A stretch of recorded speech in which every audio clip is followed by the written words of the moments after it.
How to check and oversee your copy trading account on your phone with Litefinance. Go to the App Store and download the Litefinance app.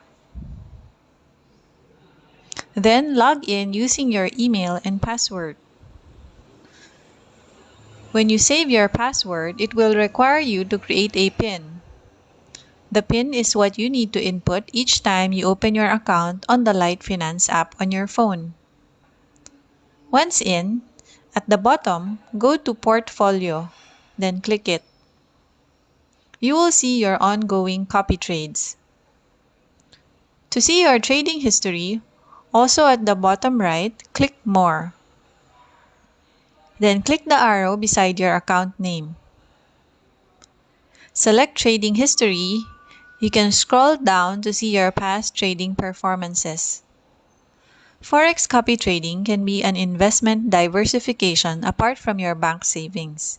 But make sure that you also do due diligence in checking the portfolio of the trader you are copying.